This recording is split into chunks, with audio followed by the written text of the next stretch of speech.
Bismillahirrahmanirrahim. Assalamualaikum warahmatullahi wabarakatuh. Baiklah adik-adik sekalian, pada kesempatan kali ini saya akan membahas tentang konsep penjabaran dari fisika kuantum. Di pertemuan kelima ini saya akan membahas tentang hukum radiasi Planck. Sebelum kita mengkaji tentang hukum radiasi Planck, saya akan mereview kembali tentang konsep fisika kuantum, sejarah fisika kuantum yang kita pelajari sebelumnya, hingga masuk pada tahap penjabaran hukum radiasi Planck. Pada konsep sebelumnya kita telah mengetahui bahwa mengkaji fisika kuantum ini berasumsi dari penafsiran bahwa cahaya itu adalah sebuah gelombang, dan sebagian ilmuwan berasumsi bahwa cahaya itu adalah sebuah partikel. Berangkat dari asumsi-asumsi tersebut sehingga ilmuwan melakukan berbagai eksperimen untuk menemukan konsep pasti tentang seperti apa sebenarnya cahaya itu. Apakah sebuah gelombang atau sebuah partikel. Hingga pada akhirnya di pertemuan ketiga sebelumnya saya telah menjelaskan bahwa adanya penjabaran dari Kirchhoff tentang konsep radiasi benda hitam. Dari penafsiran tentang radiasi benda hitam, Ludwig Boltzmann menjabarkan sebuah distribusi yang disebut sebagai distribusi Boltzmann. Nah, distribusi Boltzmann ini selanjutnya dapat diplot dalam sebuah grafik seperti ini. Dapat terlihat bahwa yang berwarna hitam ini adalah grafik dari distribusi Boltzmann. Hasil distribusi frekuensi yang dijabarkan oleh Boltzmann ini berangkat dari eksperimen yang dilakukan oleh Boltzmann dengan mengamati miliaran partikel-partikel. Pergerakan dari miliaran partikel ini diplot dalam sebuah grafik yang disebut distribusi Boltzmann seperti yang saya gambarkan ini. Kegagalan dari Boltzmann ini berawal dari energi itu diasumsikan sebagai sesuatu yang diskrit, artinya tidak kontinu, di mana pada masa itu, pada era fisika klasik, kita sebut saja pada masa fisika klasik, asumsi-asumsi itu, kebenaran tentang energi itu masih diasumsikan sebagai sesuatu yang kontinu. Tiba-tiba Boltzmann datang membawakan sebuah konsep baru bahwa energi itu tidak kontinu dan diskrit. Itulah yang selanjutnya tidak dapat diterima pada masa itu, sehingga pada akhirnya Boltzmann melakukan sebuah bunuh diri karena setelah mengamati jutaan miliaran partikel, Boltzmann konsep yang digagaskannya tidak diterima dan dianggap sebagai sesuatu lelucon. Nah, pada masa itu mulailah gempar tentang pengkajian fisika kuantum. Banyak ilmuwan yang penasaran seperti apa energi diskrit yang dimaksud oleh Ludwig Boltzmann ini. Akhirnya Wien melakukan sebuah percobaan dengan menembakkan sinar alfa, dan Wien memperoleh bahwa kerapatan energi yang dihasilkan itu tepat berimpit pada frekuensi yang sangat tinggi. Ini adalah model distribusi yang dilakukan oleh Wien, dan hanya kerapatan energinya hanya berimpit pada frekuensi yang sangat tinggi. Untuk frekuensi yang sangat sedang dan sangat rendah, hukum Wien yang digagaskan itu gagal, tidak dapat menjabarkan tentang bagaimana energi itu dalam frekuensi yang sangat rendah. Hingga beberapa tahun setelahnya, akhirnya Rayleigh and James melakukan sebuah percobaan dengan percobaan yang sama, dan ia hanya mampu menjabarkan pada taraf frekuensi yang sangat rendah, sedangkan pada taraf frekuensi sedang dan tinggi ini konsep Rayleigh dan James ini tidak dapat menjabarkannya atau tidak tepat berimpit dengan distribusi yang dijabarkan oleh Stefan Boltzmann. Percobaan yang dilakukan oleh Wien maupun Rayleigh ini berasumsi bahwa energi itu adalah sesuatu yang kontinu, atau biasa disebut tidak diskrit, kontinu ya. Nah, berbeda dengan konsep yang dilakukan oleh Stefan Boltzmann, Ludwig Boltzmann, bahwa energi pada distribusi frekuensinya itu bersifat diskrit. Hingga akhirnya lahirlah hukum yang disebut hukum radiasi Planck. Nah, hukum radiasi Planck ini ditemukan melalui sesuatu yang sangat kebetulan ya, melalui sebuah postulat, dan berasumsi tepat seperti yang digagaskan oleh Boltzmann bahwa energi itu bersifat diskrit dan kerapatan energinya dapat dijabarkan bahwa E sama dengan NHF. Nah, saat Planck memplot persamaannya, akhirnya ia menemukan baik pada frekuensi yang sangat rendah, frekuensi yang sangat tinggi maupun frekuensi yang sangat sedang, tepat berimpit dengan apa yang digagaskan oleh Boltzmann. Nah, dari sinilah hukum Planck itu pun lahir, bahwa molekul-molekul yang dipancarkan oleh suatu energi itu bersifat diskrit, tepat seperti yang digagaskan oleh Boltzmann. Perbedaannya, pada masa Boltzmann berasumsi bahwa cahaya itu adalah sebuah partikel, tetapi pada masa Planck berasumsi bahwa cahaya itu adalah sebuah gelombang. Jadi ada dua perbedaan konsep, namun pada akhirnya menghasilkan sesuatu yang sama. Inilah yang kemudian kedepannya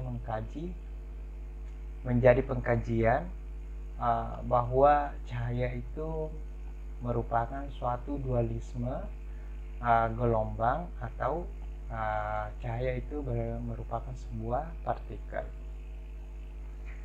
Nah, kita lanjut bahwa energi menurut postulat Planck itu sama dengan NHF, di mana N ini adalah bilangan bulat, yaitu 0, 1, 2, 3, 4 dan seterusnya, dan H inilah yang disebut sebagai ketetapan Planck, yaitu 6,6 kali 10 pangkat 34 Joule sekon.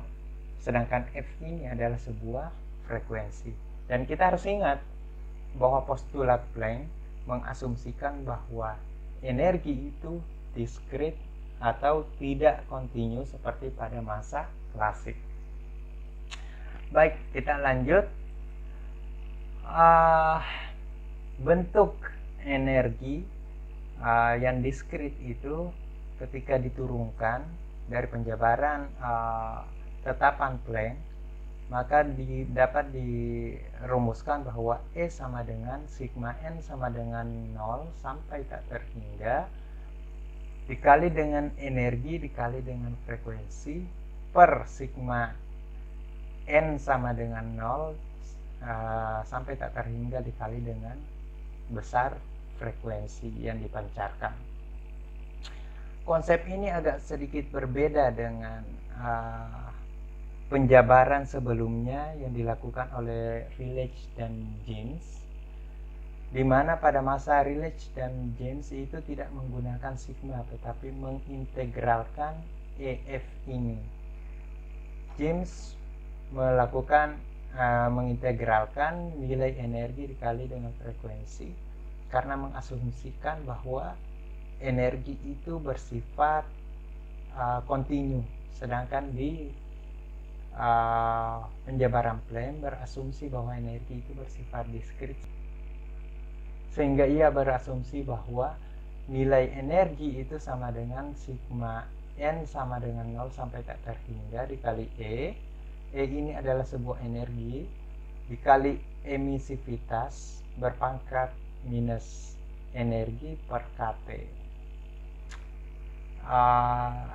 K ini adalah sebuah konstanta dan T ini adalah sebuah suhu. Dibagi dengan sigma E pangkat minus E per KT.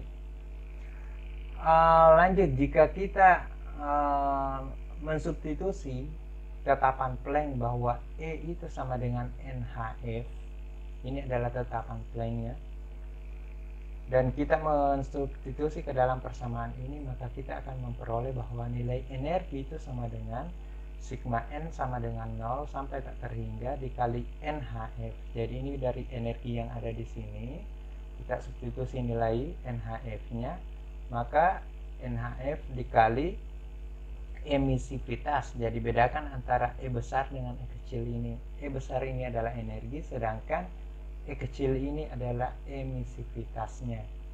Emisivitas berpangkat minus NhF. Dari mana NhF ini? Dari energi ini.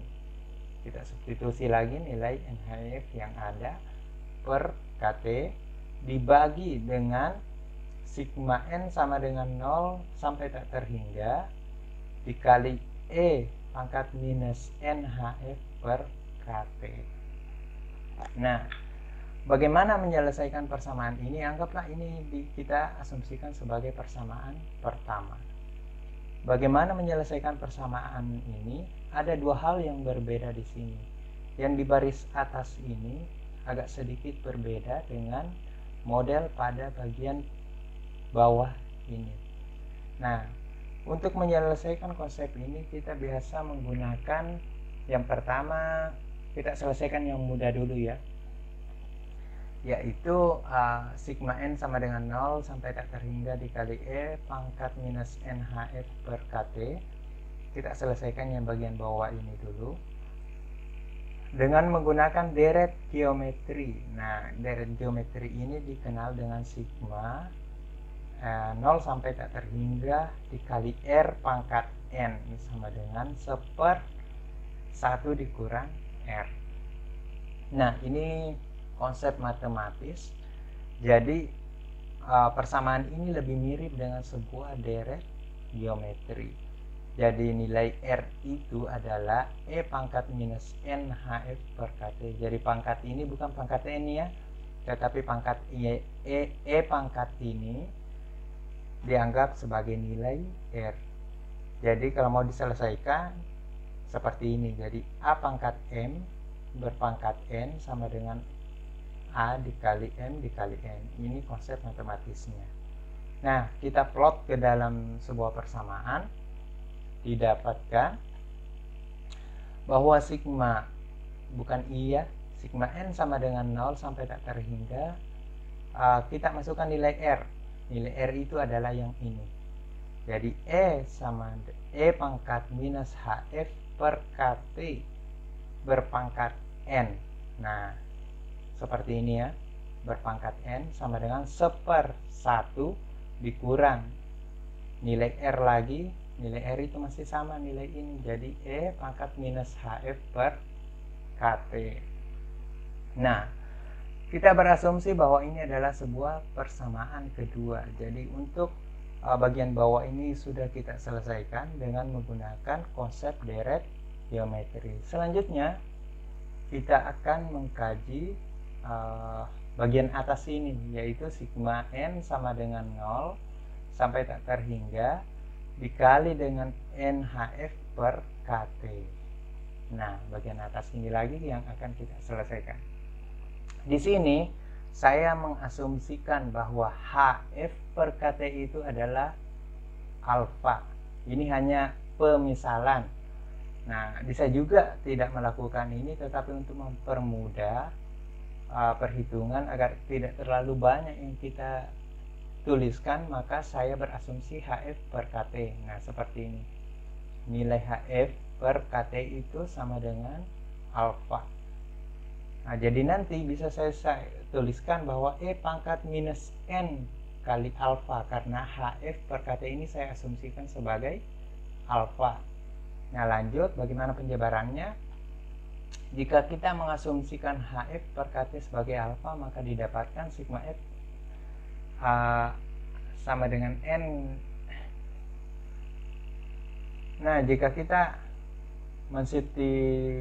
mengasumsikan bahwa HF per KT sama dengan alfa, maka didapatkan bahwa sigma N sama dengan 0 sampai tak terhingga dikali dengan N alfa dikali KT. Loh, kok bisa, Pak? Kenapa bisa alfa dikali KT? Nah, ini kan nilainya NHF. Nah, sedangkan nilai alfa ini nilainya HF per KT. Jadi jika misalnya nilai alfa ini saya masukkan ke dalam sini, maka N dikali HF per KT dikali dengan KT. Nah, KT-nya saling tereliminasi, yang tersisa tinggal NHF-nya. Nah, begitupun di sebelah sini, E pangkat alfa kali N. Loh, mana KT-nya, Pak? KT-nya kan saya asumsikan di sini. HF per KT itu adalah alfa, jadi yang tersisa tinggal N-nya. Kita lanjut.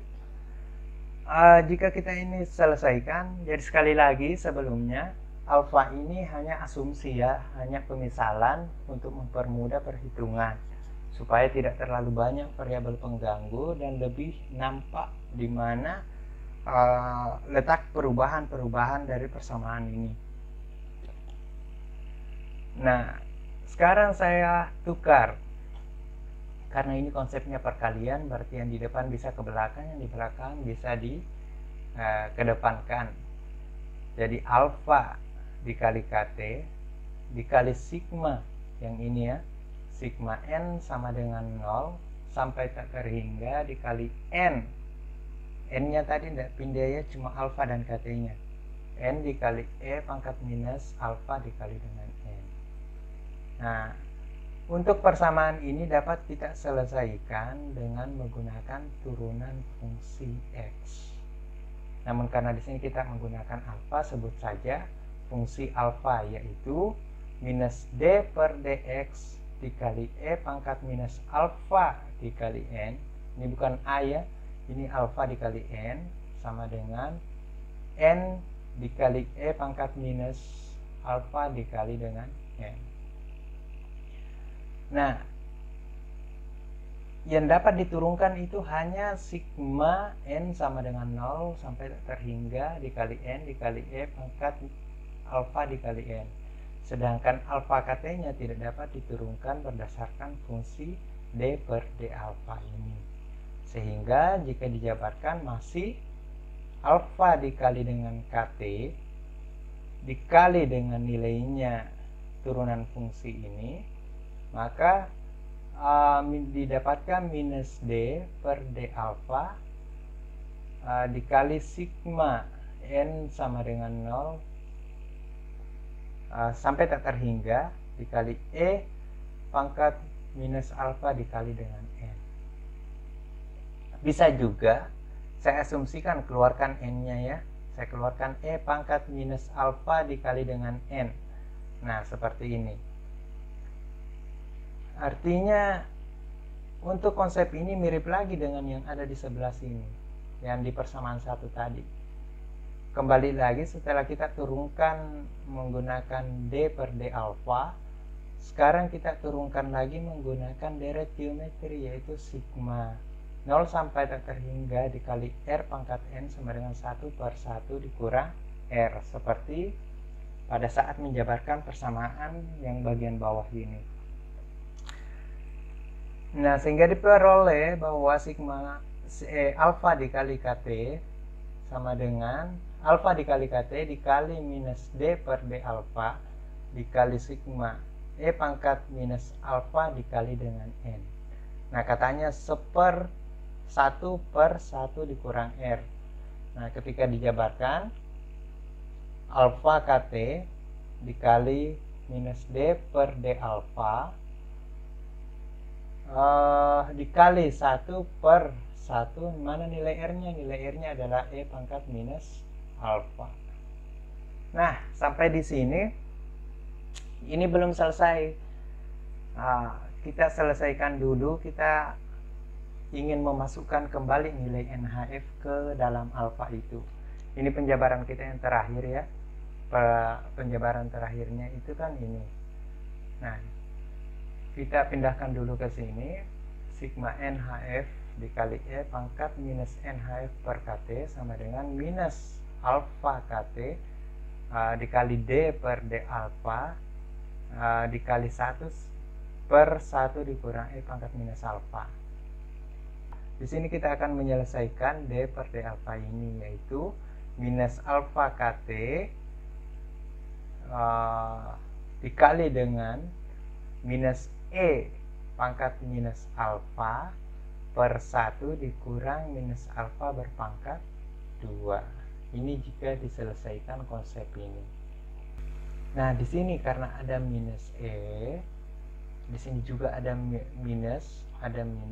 Nah, ini kalau minus kali minus itu kan positif, artinya nilainya bernilai positif, sehingga didapatkan alfa KT sama dengan E pangkat minus alfa. Nilai minus yang habis itu cuma yang di depan E, tapi pangkatnya tidak ya. Jadi tetap E pangkat minus alfa per 1 dikurang E pangkat minus alfa per 2. Nah,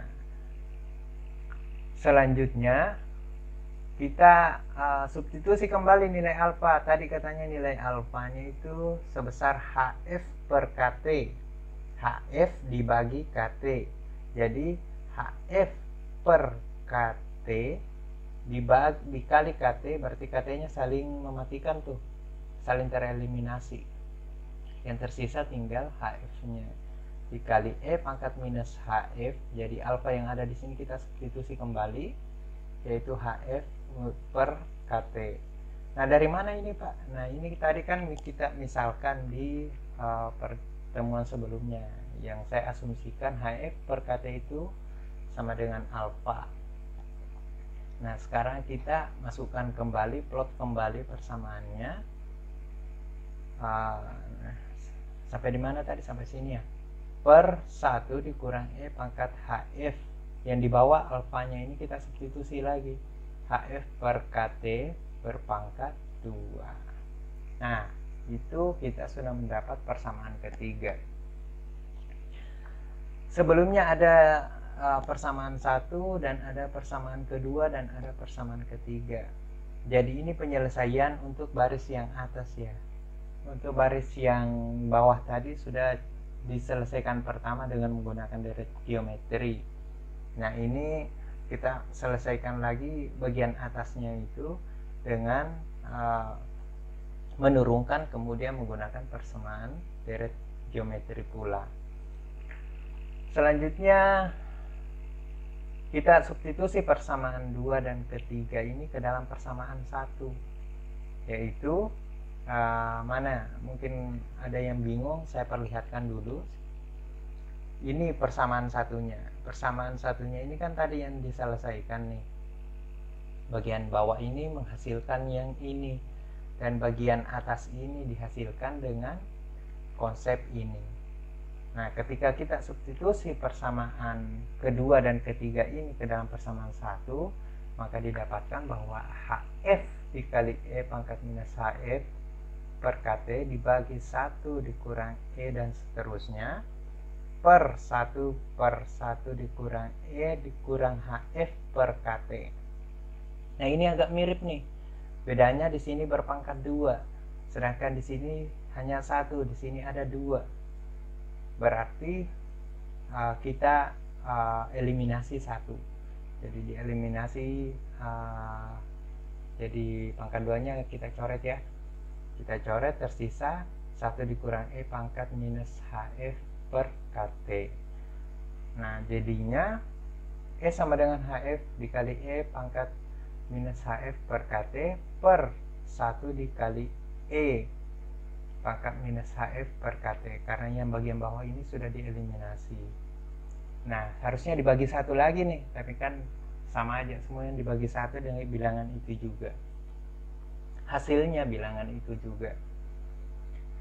Nah, jika ini lebih disederhanakan, maka diperoleh energi sama dengan HF per E pangkat minus HF per KT dikurang 1. Sampai di sini kita kaji kembali postulat Planck yang berasumsi bahwa besar rapatnya energi itu terhadap frekuensi dan suhu itu sama dengan E pangkat N.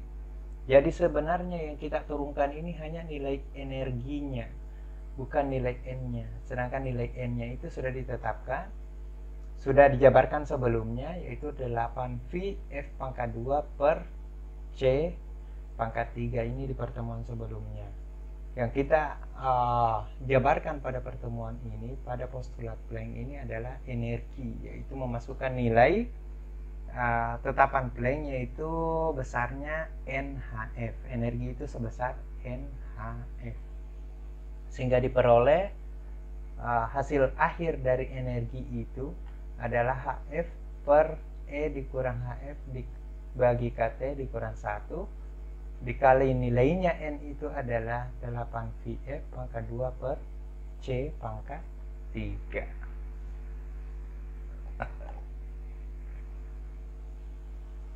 Lanjut, inilah hasil yang diperoleh dari penjabaran hukum Planck tentang energi, yaitu NHF.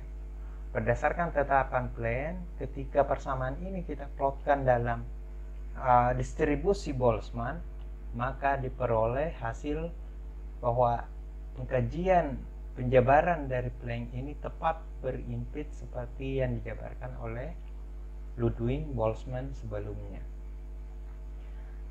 Sehingga Planck pun berasumsi bahwa energi itu diskrit.